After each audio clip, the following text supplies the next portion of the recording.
जय हिंद। जैसे कि आपको पता है कि बिहार दरोगा का प्रीलिम्स हो चुका है। बिहार दरोगा का प्रीलिम्स हो चुका है।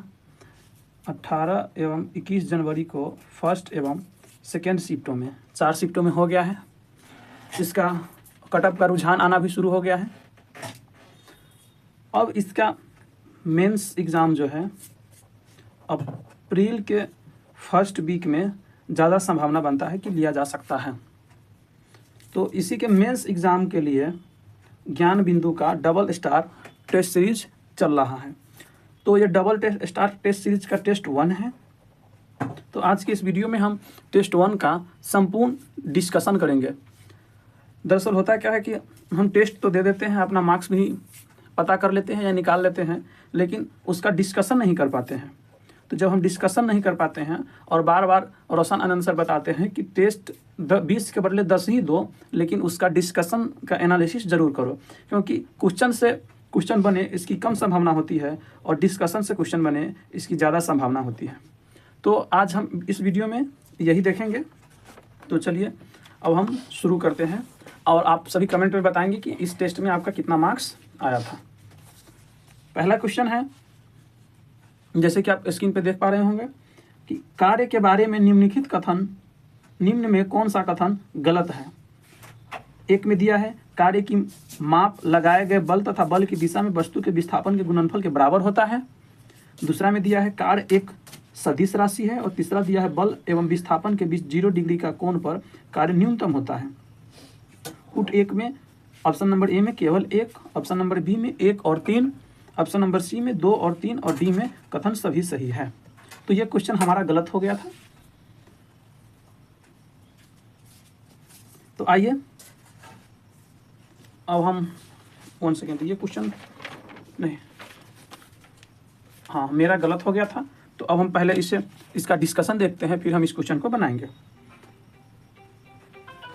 कहता है कि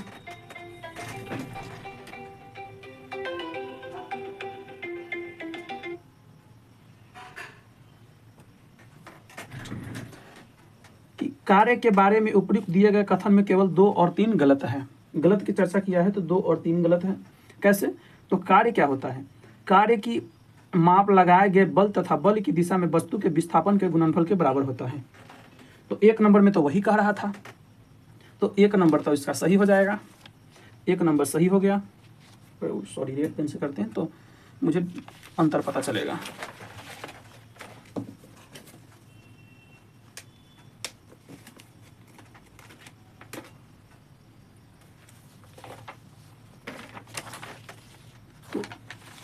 आगे कहता है कि कथन 1 सही हो गया इस प्रकार से, यदि बल F तथा विस्थापन S के मध्य थीटा कोण बनता हो तो कार्य एक अदिश राशि है, कार्य एक सदिश राशि नहीं है, अतः 2 कथन गलत है।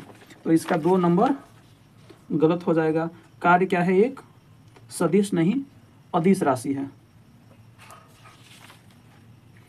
कार्य का ऐसा मात्र जूल होता है और बल एवं विस्थापन के बीच 0 डिग्री का कोण होने पर कार्य अधिकतम होगा, अतः यह कथन 3 भी गलत है। 3 नंबर में कह रहा है कि 0 डिग्री का कोण होने पर कार्य न्यूनतम होगा, न्यूनतम नहीं अधिकतम होगा, अधिकतम होगा। तो इस प्रकार से आपका गलती हो गया कौन? 2 और 3। अगला क्वेश्चन पढ़ते हैं। अगला क्वेश्चन कह रहा है कि 60 डिग्री फ़ारेनहाइट को केल्विन में बदले। 60 डिग्री फ़ारेनहाइट को केल्विन में बदलना है। तो आइए हम इसको सॉल्व करते हैं। तो इसको अगर हम सॉल्व करें तो होगा क्या कि सेल्सियस बटे 5 बराबर फ़ारेनहाइट माइनस 32/9 बराबर केल्विन माइनस 273/5 बराबर होता है R/4। तो यहाँ क्या लेना है? फ़ारेनहाइट और केल्विन की बात है, तो केवल हम फ़ारेनहाइट और केल्विन की बात करेंगे।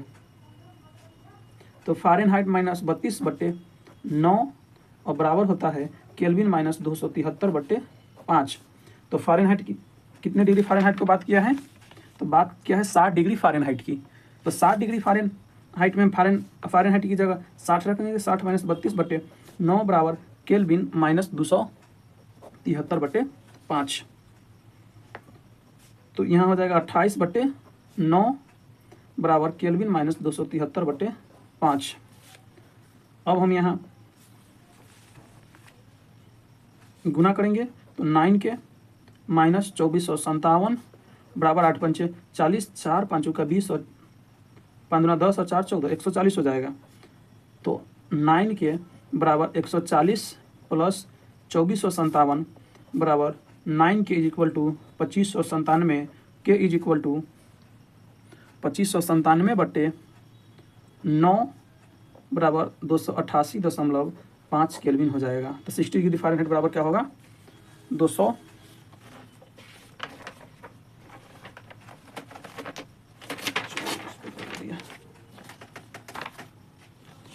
तो ये हो जाएगा 288.5 केल्विन। ये मेरा सही हो गया था। अगला है कि कुछ बस, ये रीजनिंग का सवाल है, रीजनिंग का सवाल है। कुछ कार बस हैं, तो इसको हम इस पे बनाते भी रहेंगे, साइड में इसको लगाते हैं। चलिए, दिख रहा है, हाँ दिख रहा है। कुछ कार बस हैं, तो कार बना लेंगे और कुछ कार बस हो जाएगा। सभी बस ट्रक हैं, तो सभी बस ट्रक हो जाएगा। और कुछ बस जहाज हैं, तो कुछ बस को हम जहाज बना लेते हैं, कुछ बस जहाज हो गया। निष्कर्ष में पूछ रहा है कि कुछ जहाज कार है, कुछ जहाज कार है, तो नहीं, बिल्कुल गलत है।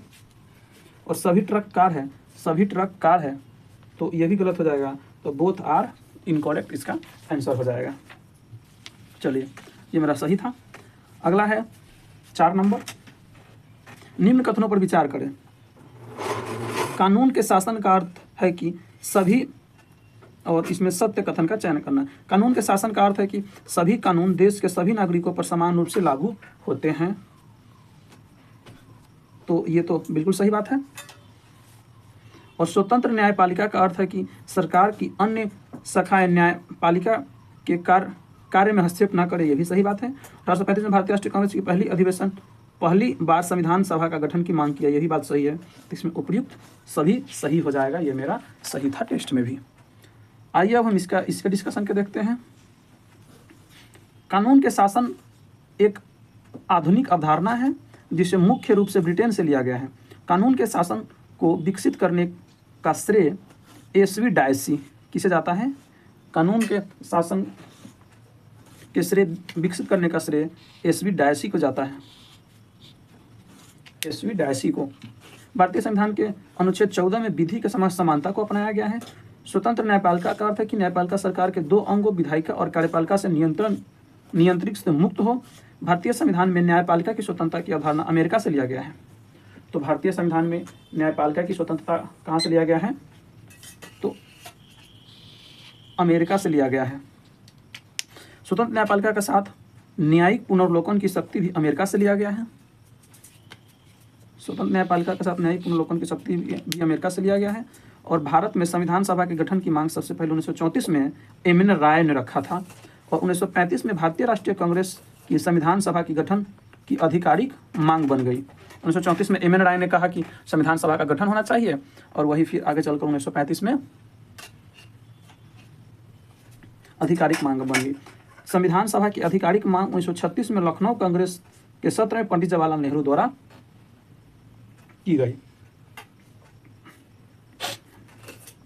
अगला क्वेश्चन है 5 नंबर। 5 नंबर क्वेश्चन कहता है कि नीचे 2 कथन दिए गए हैं। एक को अभिकथन तथा दूसरे का कारण आर माना गया है। इसे पढ़ेंगे। अभिकथन में है, मौर्य प्रशासन अत्यधिक केंद्रीकृत होते हुए भी स्थानीय स्तर पर लचीलापन रखता था। और कारण में दिया है, अर्थशास्त्र में ग्राम प्रशासन को राज्य की मूल इकाई माना गया है। अब हम इसके डिस्कशन को देखेंगे, फिर उस क्वेश्चन को सॉल्व करेंगे। मौर्य प्रशासन अत्यधिक केंद्रीकृत था, जहां सम्राट सर्वोच्च शक्ति थे, लेकिन स्थानीय स्तर पर लचीलापन रहता था। तो अभिकथन तो सही हो रहा है यहाँ पे साबित, अभिकथन सही हो गया। गांवों को स्थानीय स्तर पर स्वायत्तता दी गई थी और ग्राम प्रधान जैसे स्थानीय अधिकारी दैनिक मामलों का प्रबंधन करते थे, अभिकथन ए सही है। कौटिल्य के अर्थशास्त्र के अनुसार ग्राम प्रशासन की इकाई सबसे छोटी इकाई थी, न कि राज्य की मूल इकाई थी, अतः आर गलत है। अर्थशास्त्र के अनुसार ग्राम प्रशासन को राज्य की मूल इकाई माना गया था, नहीं, मूल इकाई नहीं, सबसे छोटी इकाई, सबसे छोटी इकाई माना गया था, इसलिए ये गलत हो गया था। ए सही है परंतु आर गलत है, तो इसका ऑप्शन नंबर सी हो जाएगा। मौर्यकालीन प्रशासन लोक कल्याणकारी राज्य की अवधारणा पर आधारित था और शास्त्र में कौटिल्य की सप्तांग राज्य की अवधारणा पर टिप्पणी की है। ये 7 अंग है: राजा, अमात्य, जनपद, दुर्ग, कोष, दंड और मित्र। कौटिल्य के अर्थशास्त्र में 18 तीर्थ की चर्चा की गई है। तीर्थ मौर्य काल में उच्च अधिकारी होते थे। तो अब हम छठा देखेंगे। छठा है कि सूची 1 के साथ सूची 2 का मिलान करना है। सूची 1 में समिति दिया गया है और सूची 2 को उसके साथ मिलान करना है। खुसरो समिति है, महाजन समिति है, मल्होत्रा समिति है और सरकारी आयोग है। बीमा क्षेत्र में सुधार, चीनी उद्योग, कृषि साख और केंद्रीय राज्य संबंध। आइए हम पहले इसका डिस्कशन देखते हैं। महत्वपूर्ण समितियां। खुसरो समिति किस लिए है? कृषि साख पे। महाजन समिति चीनी उद्योग पे। मल्होत्रा समिति बीमा क्षेत्र में सुधार पे। तो इसको हम कैसे याद रखेंगे? खुसरो समिति कृषि साख, खुसरो समिति कृषि साख। तो मेरे गांव में एक खुसरो चाचा थे जो कृषि में अपना विश्वास बनाना चाहते थे, तो इसे याद रह जाएगा। महाजन समिति चीनी उद्योग, जो बड़े बड़े लोग होते हैं उसे हम महाजन कहते हैं, और वही बड़े बड़े जो लोग होते हैं वो चीनी उद्योग चलाते हैं, तो वो कौन हुए? महाजन। हम मल्होत्रा समिति, अजय मल्होत्रा आए थे मेरे गांव में बीमा करने। कौन बीमा करने? जीवन बीमा करने। तो इससे बात रिलेटेड हो गया और याद रहेगा। खुसरो समिति क्या थे? तो कृषि इससे संबंधित थे। महाजन समिति, तो महाजन चीनी उद्योग से, और मल्होत्रा समिति बीमा क्षेत्र से थे, तो सरकारी आयोग केंद्र एवं राज्य संबंध से हो जाएगा। इसमें अगर आपको 1-2 भी याद हो ना, तो आप वहाँ से ट्राई कर सकते हैं, हो सकता है कि सवाल बन जाए। जैसे कि अगर यहाँ पे आप ये जानते हैं कि सरकारी आयोग केंद्र राज्य संबंध से है, तो आप कटिस कर सकते हैं कि इसको डी और बी को। अब यहाँ पे ये बच गया। अब मल्होत्रा समिति, तो मल्होत्रा समिति को आप जैसे आप समझ जाएंगे कि कोई बैंक वंक से रिलेटेड है, तो इस प्रकार से सी का आंसर 1 करेंगे, तो सी का 1 में केवल सी ही बचेगा, ए भी कट जाएगा, तो 2 कम से कम याद रहेगा तो आपका बन जाता। चलिए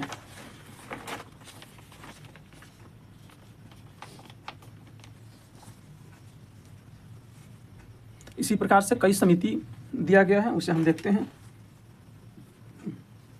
स्वामीनाथन समिति जनसंख्या नीति से, जानकी रमन समिति प्रतिभूति घोटाला, दंतेवाला समिति बेरोजगारी का अनुमान, गोस्वामी समिति औद्योगिक रुगमता, मीरा सेठ समिति हथकरघा के विकास, सत्यम समिति वस्त्र नीति, BS व्यास समिति कृषि एवं ग्रामीण साख विस्तार, डॉक्टर कीर्ति एस पारीकर समिति पेट्रोलियम उत्पाद की मूल्य प्रणाली पर सुझाव, एस तारापोर समिति पूंजी खाते में परिवर्तनीयता, सच्चर समिति मुसलमानों की सामाजिक आर्थिक एवं शैक्षणिक स्थिति का अध्ययन किया। कौन? तो इसे हम याद रखेंगे खच्चर समिति। खच्चर समिति से आपको याद रहेगा सच्चर समिति। भंडारी समिति केंद्रीय ग्रामीण बैंक की पुनर्संरचना, भूरेलाल समिति मोटर वाहन कारों में वृद्धि, गोईपोड़िया समिति बैंक सेवा में सुधार के लिए, रंगराजन समिति भुगतान संतुलन, महानोबिस समिति राष्ट्रीय आय PS महानोबिस, और सरकारी आयोग केंद्र राज्य संबंधी से। अगला क्वेश्चन है सूची 1 को सूची 2 के साथ मिलान करना है। एक तरफ है जनजातीय विद्रोह और दूसरी तरफ वर्ष दिया है। इसमें है रंपा विद्रोह, खासी विद्रोह, पावना विद्रोह और अहोम विद्रोह। अब हम पहले डिस्कशन को देख लेंगे, फिर क्वेश्चन को अटेम्प्ट करेंगे। चलिए, तो सन्यासी विद्रोह कब हुआ था? तो 1770 से 1820 में। तो अब हम बात कर रहे थे क्वेश्चन नंबर 7 के। क्वेश्चन नंबर 7 का डिस्कशन देखने वाले थे। क्वेश्चन नंबर 7 का डिस्कशन में है कि सन्यासी विद्रोह 1770 से 1820, भवानी पाठक एवं देवी चौधरानी। फकीर विद्रोह बंगाल में हुआ था और 1776-77 में मजनू शाह। पाई विद्रोह उड़ीसा में हुआ था 1817 से 25 के बीच में, बक्सी जगबंधु विद्यासागर के नेतृत्व में। होम विद्रोह 1828 से 33 में गोमधर कुंवर। और फरेजी विद्रोह, प्लीज गेट क्लॉज,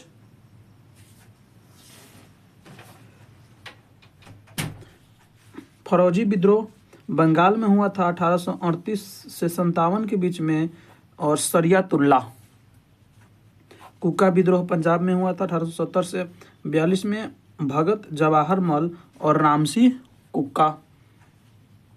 खोंड विद्रोह उड़ीसा में हुआ था 1856 में, राधा कृष्ण दंडसेना। और कोल विद्रोह छोटा नागपुर में हुआ था 1831-32 में, बुद्धो भगत।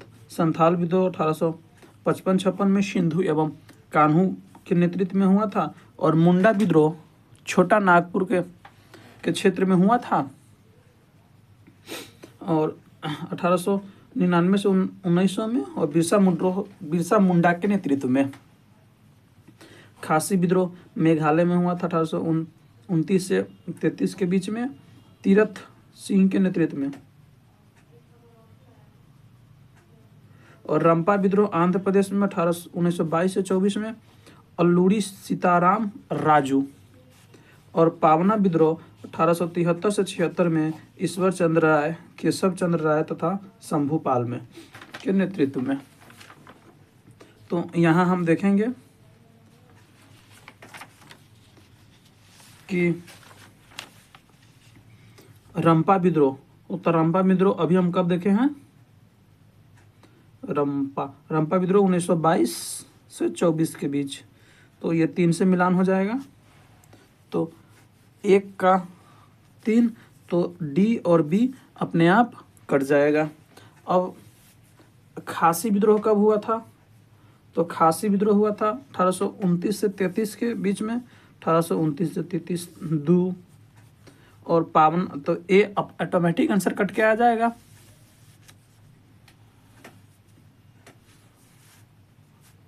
और 2 पावना विद्रोह, तो पावना विद्रोह हुआ था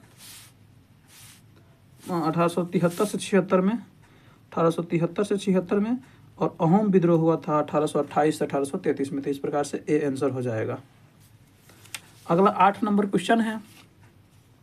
एक तरफ स्थानीय पवन दिया है और दूसरा तरफ देश दिया है।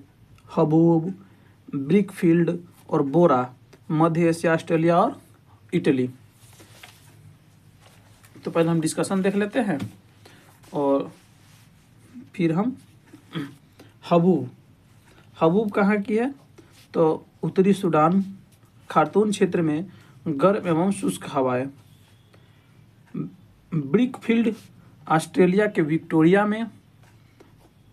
प्रांत में गर्म एवं शुष्क हवाएं। बोरा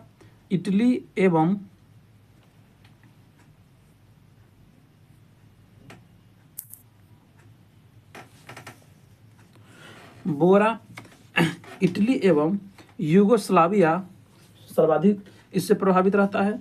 ठंडी एवं शुष्क चिनूक, रॉकी पर्वत के पूर्वी ढाल पर अमेरिका एवं कनाडा में गर्म एवं शुष्क उपनाम हिम भक्षण। फॉन, अल्पस पर्वत के उत्तरी ढाल स्विट्जरलैंड में सर्वाधिक प्रभावित और गर्म एवं शुष्क। सिरोको मिस्र में खमसिन नामक पे सहारा रेगिस्तान से भू मध्य एशिया के बीच प्रभावित होता है, गर्म एवं शुष्क। इससे होने वाली वर्षा को रक्त वर्षा कहते हैं। सिमुम अरब रेगिस्तान में, और गर्म एवं शुष्क। और मट्टम सहारा रेगिस्तान में, गिनी तट पर इसे डॉक्टर पवन के नाम से भी जाना जाता है। नार्वेस्टर उत्तरी न्यूजीलैंड में, गर्म एवं शुष्क। लू उत्तर भारत एवं पाकिस्तान में, गर्म एवं शुष्क। मिस्ट्रल रोन नदी के भूमध्य सागर तक प्रभावित ठंड ध्रुवीय पवन। और ब्लिजार्ड साइबेरियन क्षेत्र यूएस एवं कनाडा में प्रभावित करती है, विंड एवं शुष्क पवन। अब हम अगर क्वेश्चन को सॉल्व करें तो हबूब कहाँ, उत्तरी सूडान में, तो सुमेलित है, तो ये सुमेलित नहीं है। और दूसरा है बिग फिल्डर कहाँ, ऑस्ट्रेलिया में, तो ये सुमेलित है। और तीसरा बोरा इटली में, तो ये भी सुमेलित है। तो हो जाएगा 2 एवं 3 सुमेलित, इस प्रकार से सी आंसर।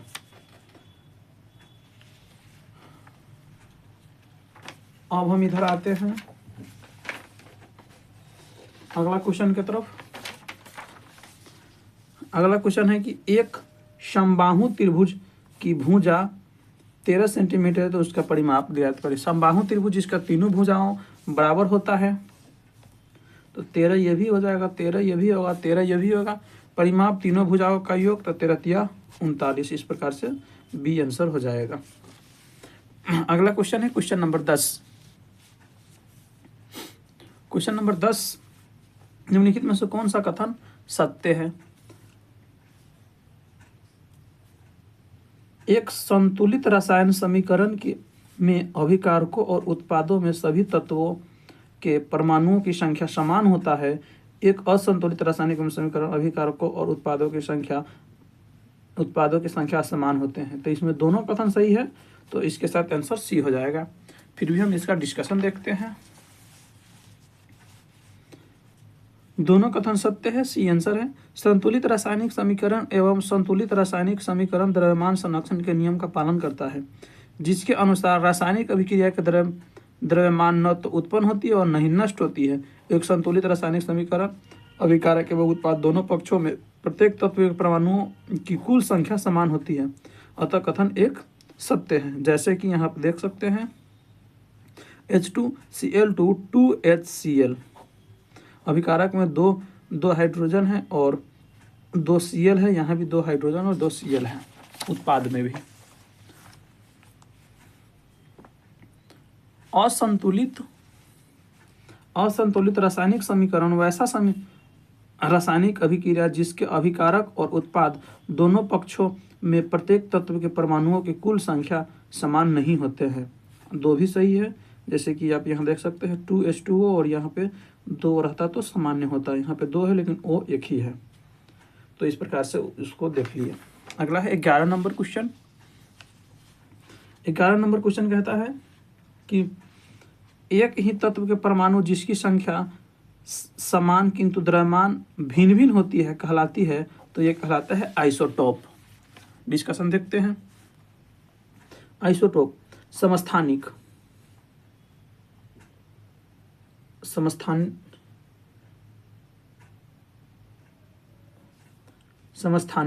एक ही तत्व के परमाणु जिसकी परमाणु संख्या समान किंतु द्रव्यमान संख्या भिन्न भिन्न होती है, अर्थात प्रोटॉन की संख्या समान होती है, समस्थानिक यानी आइसोटोप कहलाती है। समस्थानिकों के परमाणु द्रव्यमान में भिन्नता न्यूट्रॉन की भिन्नता के कारण होता है। इसमें प्रत्येक परमाणु में समान प्रोटॉन होता है। जैसे कि आप यहाँ देख सकते हैं, सबसे अधिक समस्थानिक फेलोनियम PO में होते हैं, लगभग कितना 40। 12 नंबर सवाल रीजनिंग का है।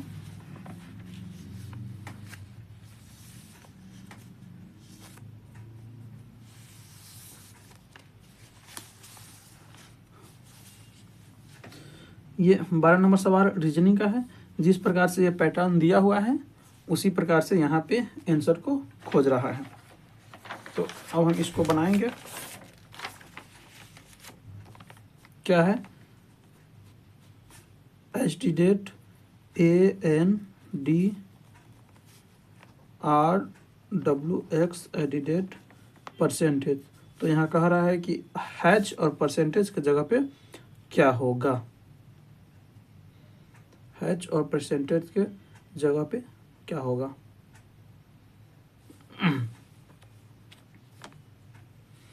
तो अब हम इसे अगर बनाते हैं तो इसको हम किसे बैठाएंगे, ए नंबर को बैठा करके देखते हैं। X Q B A and D और आर डब्ल्यू एक्स अनुपात में है यू टी जेड। अगर ये बैठ जाएगा तो सही है, नहीं तो बी को बैठा करके देखेंगे। यहाँ करे तो +3 जाएगा, मैंने एक्स वाई जेड ए। यहाँ करे तो -3 जाएगा और यहाँ करे तो +2 जाएगा। ये आर से यू पर जाने में +3 की आवश्यकता पड़ता है, यहाँ -3 और यहाँ पे +2, तो सही बैठ गया। तो इसके साथ आंसर हो जाएगा ए। अगला है 13 नंबर। 13 नंबर का था निम्नलिखित में से किसका संबंध धर्मपाल से है। तो धर्मपाल से विक्रमशिला विश्वविद्यालय, सोमपुरा महाविहार एवं उदंतपुरी मठ। तो 3 नंबर का नहीं है, तो ये और ये और ये सभी एक साथ कट गया, बचा ऑप्शन नंबर सी। इसका एक्सप्लेनेशन देखते हैं।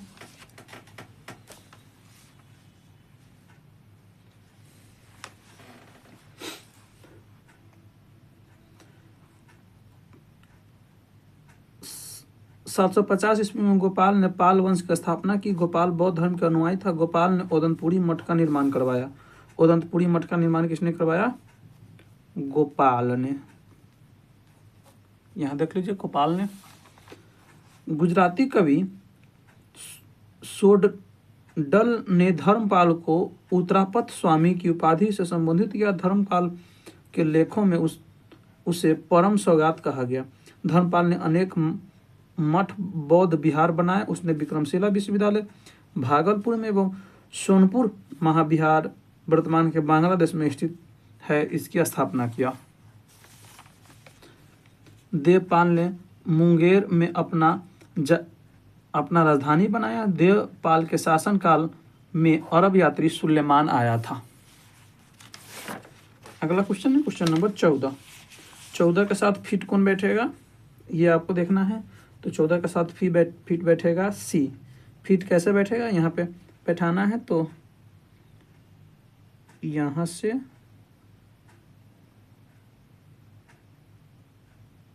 बस हो गया। तो ऐसा कॉन्फ़िगर है, ये दोनों तरफ है, ये होगा नहीं, ये दोनों तरफ है, ये होगा नहीं, और ये तिरछा निकला हुआ है तो ये भी नहीं होगा। 15 नंबर से कहता है कि भारत में यूरोपीय व्यापारिक शक्तियों का आगमन का सही क्रम को दर्शाना है। डिस्कशन देखेंगे फिर इसे हम हल करेंगे।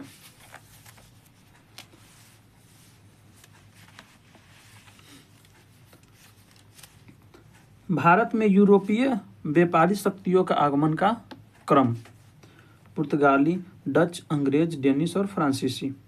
तो इसे हम एक याद रखने की ट्रिक बनाते हैं। तो क्या, पू ड अ डे फ्रा, पुड अडेफ्रा, पुड अडेफ्रा, पुडफेरा, पुडफेरा मतलब पुर्तगाल, डच, अंग्रेज, डेन, फ्रांसीसी। पुडफरा, पुडअफेरा, अडेफरा, पुडअडेफरा आप याद रखेंगे। पुडअडेफरा।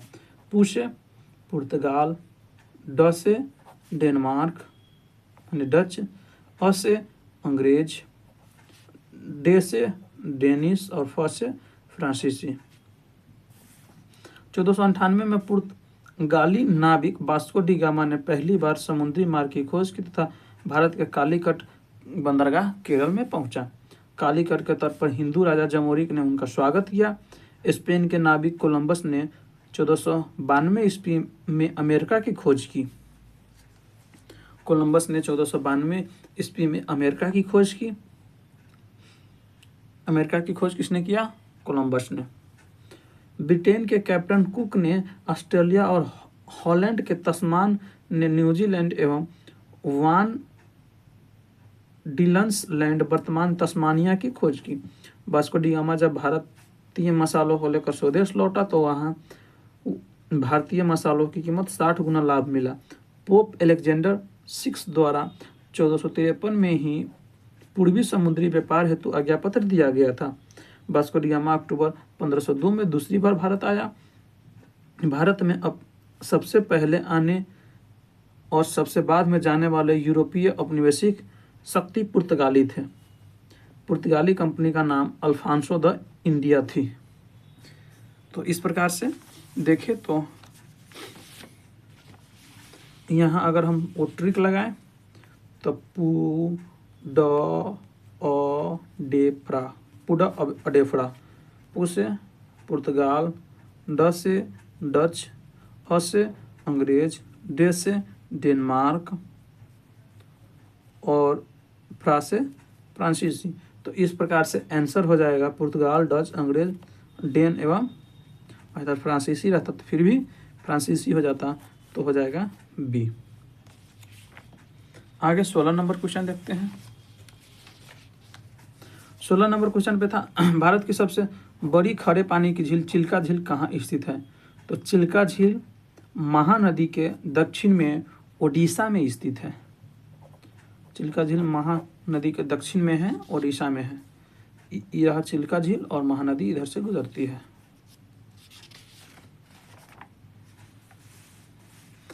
अब इसका हम डिस्कशन पढ़ते हैं।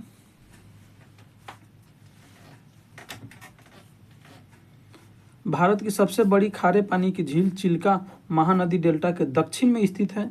महानदी के उद्गम छत्तीसगढ़ के सियावा पहाड़ी के पास से हुआ है। चिल्का झील ओडिशा में स्थित भारत की सबसे बड़ी लैगून खारे पानी की झील है। चिल्का झील पर नालाबन द्वीप स्थित है। चिल्का झील 1981 ईस्वी में भारत की पहली आंध्र भूमि के रूप में नामित किया गया। गोदावरी नदी का उद्गम महाराष्ट्र के नासिक जिले के त्र्यंबकेश्वर नामक स्थान से होती है। गोदावरी नदी भारत के सबसे बड़े प्रायद्वीपीय नदी है जिसकी लंबाई 1465 किलोमीटर है। मणिपुर के लोटकर झील उत्तर पूर्वी भारत के सबसे मीठे पानी की झील है और विश्व की एकमात्र तैरता हुआ उद्यान केबुल लामजाओ नेशनल पार्क लोटकक झील में अवस्थित है, जो शंघाई हिरण का एकमात्र प्राकृतिक आवास है।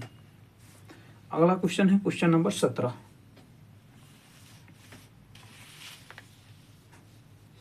क्वेश्चन नंबर 17 का दिया है एक तरफ अध्ययन और दूसरे तरफ ये किसका अध्ययन है। तो यहाँ पे मिलान कराना है। और राइकोनोलॉजी खोपड़ी का अध्ययन है दिया है, क्रेनोलॉजी यकृत का अध्ययन। इसे मिलान कराते हैं। तो पहले डिस्कशन हम देखते हैं फिर इसे बनाते हैं। डिस्कशन कहता है कि राइनोलॉजी नाक और अग्र कानों का अध्ययन। तो ये राइनोलॉजी खोपड़ी का अध्ययन ना होकर के किसका होगा, नाक और घ्राण अंगों का अध्ययन। और नेफ्रोनोलॉजी खोपड़ी का अध्ययन है। तो ये नेफ्रोनोलॉजी किसका अध्ययन है, खोपड़ी का अध्ययन। और एंडोक्राइनोलॉजी हार्मोन का अध्ययन। तो एंडोक्राइनोलॉजिस्ट से मिला है जिसका हार्मोन खराब रहता है। तो ये 3 नंबर सही है। और ओडोंटोलॉजी दांतों का अध्ययन है। तो यहाँ दिया है आंख का अध्ययन, ये गलत होगा। क्या होगा, दांत का अध्ययन। तो इस प्रकार से केवल एक सही होगा, 17 का ए। चलते हैं 18 नंबर पे।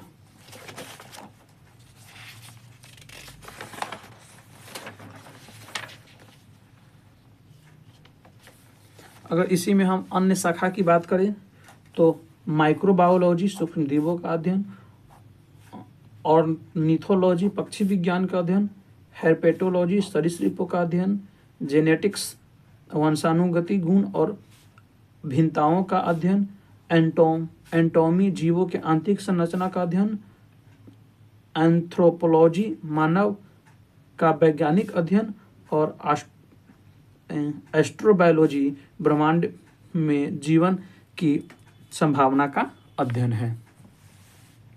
18 नंबर सवाल को देखते हैं। एडीएच का पूरा नाम क्या है? तो एंटी डायूरेटिक हार्मोन एडीएच का पूरा नाम है। ADH anti diuretic hormone. ADH का पूरा नाम एंटी डायूरेटिक हार्मोन है। यह मानव शरीर में जल संतुलन में सहायक होता है। यह धमनी को संकुचित करता है, जिसके फलस्वरूप रक्त दबाव बढ़ता है।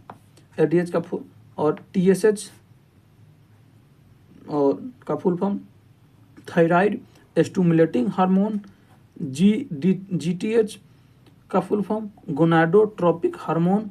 एफएसएच का full form follicle stimulating hormone. LH का full form luteinizing hormone. LH का और फुल फॉर्म लेट्रोजेनिक हार्मोन। और एमएसएच का full form melanotic stimulating hormone, stimulating. आगे बढ़ते हैं 19 नंबर की तरफ। 19 नंबर में कहता है कि राष्ट्रपति अनुच्छेद 123 के तहत अध्यादेश जारी कर सकता है। इस संबंध में निम्नलिखित कथन पर विचार करना है। 19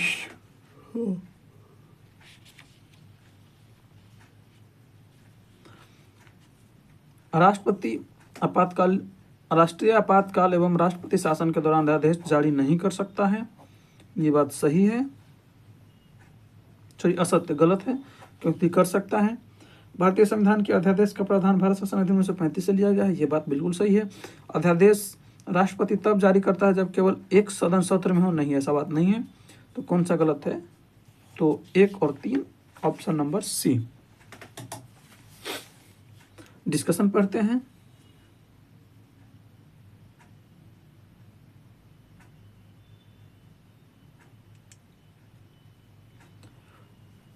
राष्ट्रपति अनुच्छेद 123 के तहत अध्यादेश जारी कर सकता है, जो एक महत्वपूर्ण विधायी शक्ति है।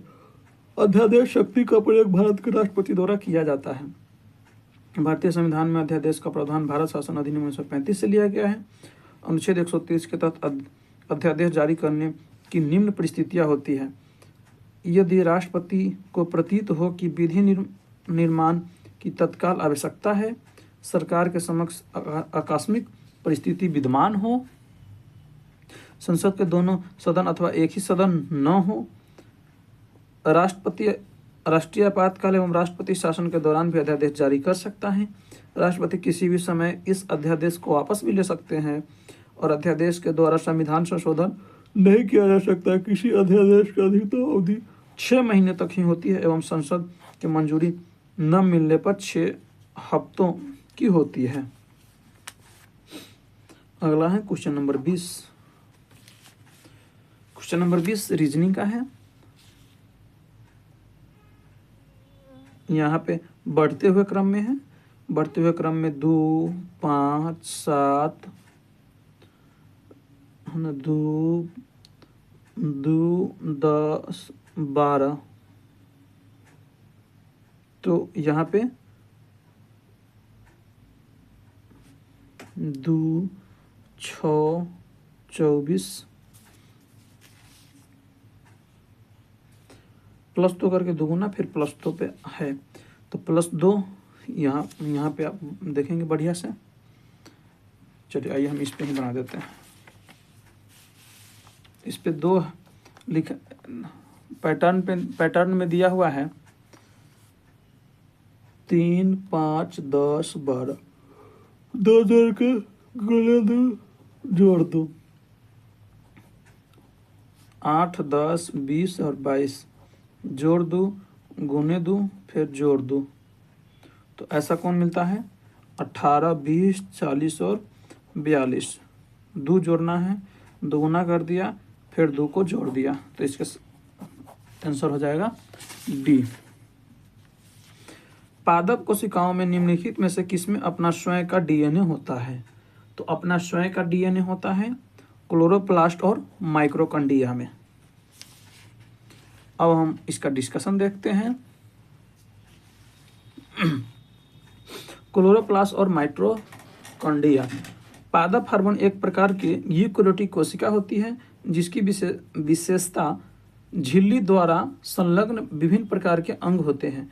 पादप कोशिका में अधिकांश आनुवांशिक सामग्री केंद्र में स्थित होती है, लेकिन क्लोरोप्लास्ट यानी हरित लवक और माइटोकॉन्ड्रिया दोनों में अपना स्वयं का कार्य डीएनए होता है। ये दोहरी झिल्ली वाले अंग है जो एंडोसिबायोटिक सिद्धांत के कारण अपने स्वयं के डीएनए और राइबोसोम रखते हैं, जिसका अर्थ है कि वे मूल रूप से स्वयं प्रोकैरियोटिक कोशिकाएं भी है जिसकी यूकेरियोटिक कोशिकाओं द्वारा निगल लिया जाता है। अन्य तथ्य में देखें तो माइटोकॉन्ड्रिया कोशिका श्वसन की प्रक्रिया के माध्यम से ऊर्जा उत्पन्न करने में एक महत्वपूर्ण भूमिका निभाते हैं, इसलिए माइटोकॉन्ड्रिया को पावर हाउस अथवा कोशिका का ऊर्जा गृह कहते हैं। किसे? माइटोकॉन्ड्रिया को। माइटोकॉन्ड्रिया की खोज कोलिकर ने किया था, जबकि इसका नामकरण कार्ल बेंडा ने किया था। क्लोरोप्लास्ट प्रकाश संश्लेषण के लिए आवश्यक होता है। क्लोरोप्लास्ट पत्तियों को हरा रंग प्रदान करता है। अब आगे है क्वेश्चन नंबर 22। क्वेश्चन नंबर 21 हमने देखा।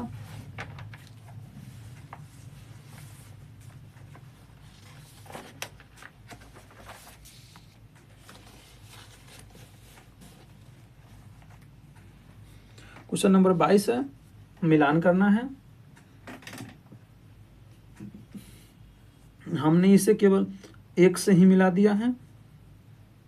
जैसे एक तरफ दिया है अस्थियों का नाम और दूसरा तरफ है अस्थियों की अवस्थिति। फीमर सबसे लंबी हड्डी होती है, जो जांघ की हड्डी। तो सी और बी अपने आप कट गया क्योंकि एक के साथ 3 मिल रहा है। अब यहाँ पे बी फिबुला जो है टहनों की हड्डी को कहते हैं। तो हमें इतने पता था कि फिबुला जो है ना कि हाथ की ही होता है, नहीं टहना, कार्पल और मेटाकार्पल, कलाई, हाँ कार्पल्स, और ये हमें पता था कि कलाई की होता है, और ये हो गया हथेली की अस्थि। तो इस प्रकार से डी आंसर हो जाएगा। आइए हम इसका एनालिसिस देखते हैं। फीमर सबसे लंबी हड्डी, फिबुला टहनों की हड्डी, कार्पल्स कलाई की हड्डी और मेटाकार्पस हथेली की अस्थि को कहते हैं। अगला है 23 नंबर सवाल। 23 नंबर कहता है कि बंकिम चंद्र चटर्जी द्वारा रचित वंदे मातरम के संदर्भ में निम्नलिखित कथनों पर विचार कीजिए। यह गीत मूल रूप से उसके प्रसिद्ध उपन्यास आनंदमठ से लिया गया है। बिल्कुल सही बात है। भारतीय राष्ट्रीय कांग्रेस 1896 में कोलकाता अधिवेशन में पहली बार गाया गया। ये भी सही है। इस गीत को अंग्रेजी अनुवाद सर्वप्रथम अरबिंदो ने किया था। ये भी सही है। और इस गीत का मूल रूप से हिंदी में गाया गया था। 4 नंबर गलत है। तो ये और ये अपने आप गलत हो जाएगा और आंसर सी हो जाएगा।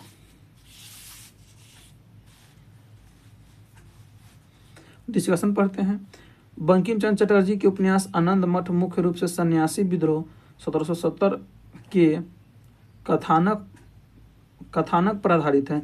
आनंद मठ उपन्यास बंगाली भाषा में लिखा गया था, जिसे 1882 में प्रकाशित किया गया। वंदे मातरम गीत मूल रूप से संस्कृत एवं बंगाली भाषाओं के मिश्रण से लिखा गया था। वर्ष 2025 में वंदे मातरम की रचना का 150 वर्ष पूरे हुए हैं।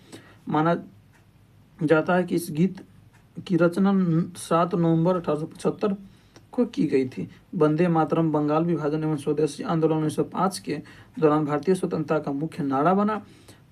संविधान सभा ने 24 जनवरी 1950 को वंदे मातरम को भारत का राष्ट्रीय गीत के रूप में स्वीकार किया और इसे जनगण मन के नाम से दर्जा दिया गया। तो वंदे मातरम को जनगण मन के नाम से दर्जा दिया गया। और यहाँ से एक और महत्वपूर्ण सवाल पूछता है कि वंदे मातरम को कब अपनाया गया। तो ये 24 जनवरी 1950 को अपनाया गया।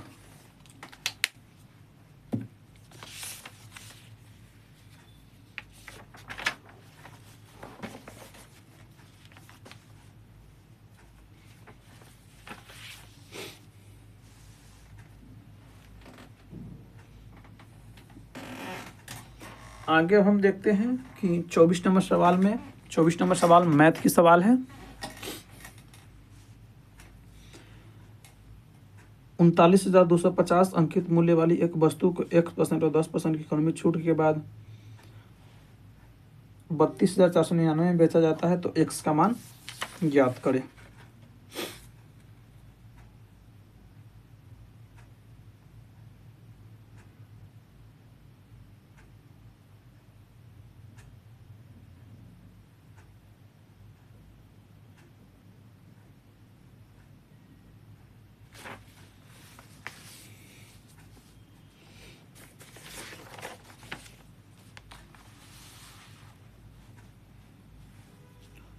₹39,250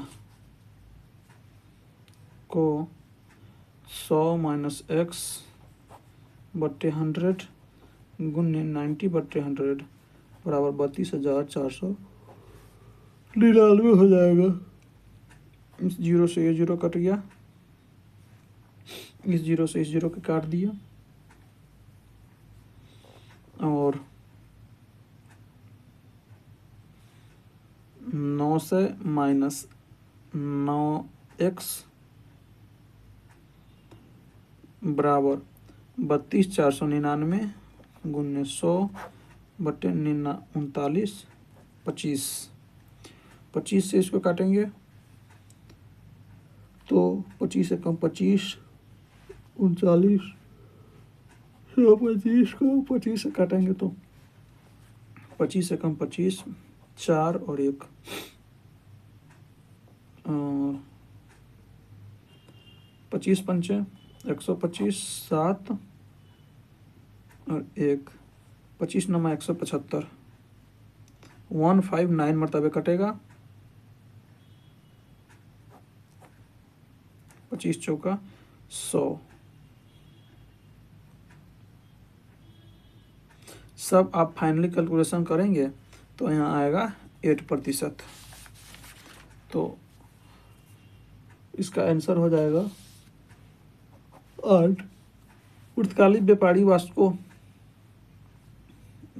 व्यापारी बार्थोलोमियो डियाज उत्तर आशा अंतरिक्ष द्वीप तब पहुंचा। उत्तर आशा। आइए पहले डिस्कशन पढ़ते हैं।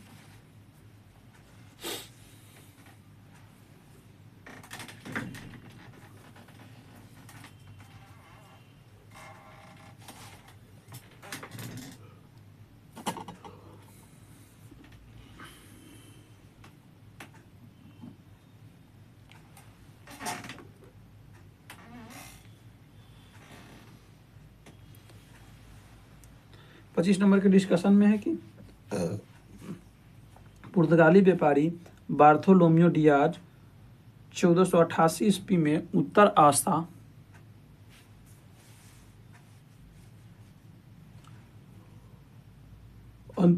अंतरिक्ष अफ्रीका के तट पर पहुंचा। पुर्तगालियों ने कैरावल नामक हल्के जहाज बनाए। पुर्तगाली नाविक वास्को डी गामा 1498 ईस्वी में उत्तर आशा अंतरिक्ष होते हुए भारत की मालाबार तट केरल के तट पर पहुंचे। कोलंबस ने 1492 में अमेरिका की खोज की। अमेरिकी महाद्वीप को यूरोपियों को नई दुनिया कहा और यूरोपवासियों ने दिशा सूचक यंत्र कंपास का प्रयोग अरबों से सीखा। स्पेन के नाविक अमेरिगो वेस्पुची ने अमेरिकी महाद्वीप को विस्तार से ढूंढा, इसी कारण उनका नाम अमेरिका पड़ा। और 1519 में मैगलन ने पूरी दुनिया का चक्कर जहाज से लगाया। तो ये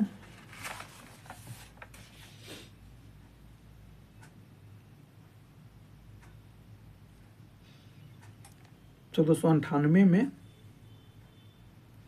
खोजा। 25 का आंसर नहीं, 1488 में।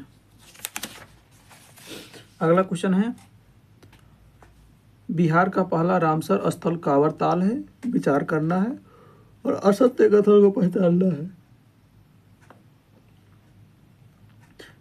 विश्व आंध्र भूमि दिवस 2 फरवरी को मनाया जाता है। तो ये तो हम डीएनए में आपको पढ़ाए ही हैं। भारत की सबसे बड़ी अंतर्देशीय लवणीय आर्द्रभूमि ओडिशा में है। लवणीय आर्द्रभूमि ओडिशा में है।